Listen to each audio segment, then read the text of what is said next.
wo sitin alukurani ele tali si Iyabo Ojo mama Priscilla tó ṣe lálẹ́ yìí wàhálà ikundusu fún yín mo like ẹ bàjẹ́ èmi ò fẹ́ gbọ́ gbogbo long story yẹn tó rẹ́yìn blogger mo wọ́n ṣọ́pẹ́ máa lọ cut àwọn nǹkan míì tẹ́nìkejì yẹn náà fẹ́ gbọ́ ẹ kú oríire ẹ ti jẹ ẹ̀bùn sófò bọ́ṣẹ́ ní kan tẹ́mi dì mú nínú gbogbo ọ̀rọ̀ tó sọ ní pé ó ní ẹjọ́ ogun omi ó ní ẹ má gbèjà òun ó ní ẹfẹ́ ní ìyílẹ̀ ó ní gbogbo ẹ̀yin tẹ́ wá sínú inbox òun tẹ́ wá sọ pọ́n sọ báyìí wọ́n ṣe kíní kan báyìí ẹ má trigger òun mọ́ ó ní pé kẹgbà pórí láti bí ó lóun ò jà mọ́ ó ládàá fún òun wá dá fáwọn ọmọ òun wá dá fáwọn ọmọ òun àmàkẹ́tì ó torí gbogbo bilẹ̀ yín wà ìjọ oníjàlẹ̀ máa ń gbé sórí ogun ayé yín gọ́ṣẹ́ ti jà tán bóyá kẹ̀kẹ́ mi náà mọ́ mo ganu sí ngbà kan o àmọ́ mi gbèjẹ́ anybody o mo kàn dá sí ní pé kí n pẹ̀tù sí nǹkan náà o bó ṣe rán mi mú nìyẹn ìwọ̀nba nìyàn ń dẹrù ẹlẹ́rù sórí tó fa tiẹ̀ dání ó kúkú pọ̀ níbà yìí náà lórí àwa TikTok pẹpẹrẹpẹ àwọn tó yẹ pé àti ẹ̀mọ́ra wa ṣé mi lè pèrè àmì celebrity ṣá nígbà táwọn yẹn bá wà àwọn celebrity gangan ẹ̀ ń bá yé wọn jẹ́ ẹni tí bí oníkẹ́ fílẹ̀ fọ́ lọ́hùn ó lóun lọ́wọ́ sí ó ní kódà òun kò tiẹ̀ gbé lásán pé òun fẹ́ tẹnibọ̀dì mọ́lérí àbí nǹkankan bẹ́ẹ̀ yẹn kẹ́yìn iṣẹ́ imagine ṣá gbogbo ẹ̀jẹ̀ nkàrà mi mọ̀ kọ́mọ̀dẹ̀gbẹ́ máa lọ bínú ó lò fún trend ni òun fẹ́ famous ni òun farms ni òun ṣe gbá ni òun class chase ni how market ẹ̀jọ̀gùn omi ẹ̀rọ ti yín ẹ̀dẹ̀mọ́dẹ́ lómi tó bá kàkàkà bọ́ báyìí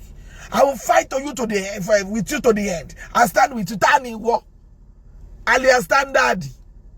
Ti understand? Jọ kini ka we bi e wa ṣe nbole ti tan. E won ti ti understand? Kini ka we bi e wa ṣe, kini ko loro ṣe. Eni aforo lo to ni to ohun bàjẹ́ ni. Ẹ pẹ̀lẹ́ má bínú wa market o. Ẹnìkan náà, èèyàn kan náà ló wo gbogbo wa lórí social media yìí. Ṣekú ṣeye de làwọn followers o. Tó bá lọ bí wọ́n ní fake account bí nǹkan mi bí gbáǹtì rẹ́rẹ́ tó bá ti jẹ́ kí social media yìí tì ẹ́ kúrò nínú àlámọ̀rí àti làákàyè ẹ ó kù ẹlẹ́dàá ẹ o kò sí nǹkan tí yàn fagídí ṣe tó fagídí gòkè tó ní gbọ́ pẹ̀ nílẹ̀ tó bá gbọ́ pẹ̀ báyìí wà ló jábọ̀ o àkàbá ti yẹ nìyẹn o ọmọ ìyá mi maintain your lane gbogbo ẹ̀yin tó yẹ kí tẹ́ bá dórí social media tẹ́jọ́ ọmọ kékèké tẹ́ bá ti ní ṣe ń gbà kíní kọ̀kọ̀ gbà ẹ máa lọ tò síbi tó ti fẹ́ yẹn máa wọ̀ lọ́rọ̀ mórí ẹni tí ó ṣẹ̀yìn ẹ máa bí ìfẹ́ ẹ máa lé kiri ẹni tí bí gan tó bá post torí pé ń dá lóhùn ló ṣe ń trigger ẹ̀yin ẹ má dá lóhùn mọ̀kẹ́wọ̀ kan tó máa ṣe everywhere máa sẹ́ńpẹ́ ni ẹ gbà bí mo sọ fún yín ẹ má dá lóhùn pẹ̀lú ọ̀rọ̀ kódà tó bá post wọn lára gan tẹ́ ẹ bá ti lè comment you look beautiful you look nice ẹ fi ilẹ̀ kò yí sí kíyàn wà lókè ogun yìí ti pọ̀jù tí ń bọ́ sí nǹkan míì ẹ̀yin tẹ́ bá sọ pé ẹ nífẹ̀ẹ́ tẹ́ bá lọ bẹ́ẹ̀ ni ti bí jà ẹ máa trigger ẹ̀ tó yẹ pé a máa fogun sínú ayé ẹni tó sọ pé òun ò fogun mọ́ kẹjẹ́ kó gun omi ó ti wá kálàsì ó ti dà bẹ́ẹ̀ a máa kẹ̀ tí ó gbogbo ẹ̀yin jẹ́dẹ̀ ṣùgbọ́n lórí mọ́rí kan nínú àwọn blogger ìlànà ìjọ mẹ́ta yìí ó post mi sórí page ẹ̀ Naija ni mo wà ọmọ Èkó proper ní mí wà látara mo lè arrest ẹ bó sórí tíyàn bá ti lọ́lọ́run tó bá ń gbèjà yàn bí Iyabo Ojo ṣe sọ lẹ́ni ìyẹn kì í japá mọ́nú mọ́ ẹlòmíì ò ní di pólíìsì ẹni tí ò bá ní nǹkan tó bá fi dín pẹ̀lú yín ló máa pe pólíìsì fún yín pólíìsì yẹ àbí mo ti po pólíìsì ni ọ̀rọ̀ kan ló jẹ mí wà láyò òtún náà mà mọ̀ mo débẹ̀ lọ́jọ́ yẹn mo fẹ́ gégùn sínú ayé ẹni yẹn mo kàn wo picture mo wò pé egún ti ń tẹ̀lé already so kò ní ìdí ègún wà láì ní confam ní apá àti òṣì ẹ dáadáa forí kógun ẹ̀yàn ọmọ kéékèèké ẹ dáadáa forí kógun ẹ má fa tiyín lọ́wọ́ báyìí kẹ wá gbẹ́rọ ẹlẹ́rù sórí ó tọ́ o ẹ jọ má bínú ẹ ti ń bínú ẹ má bínú mo ohun ti ń le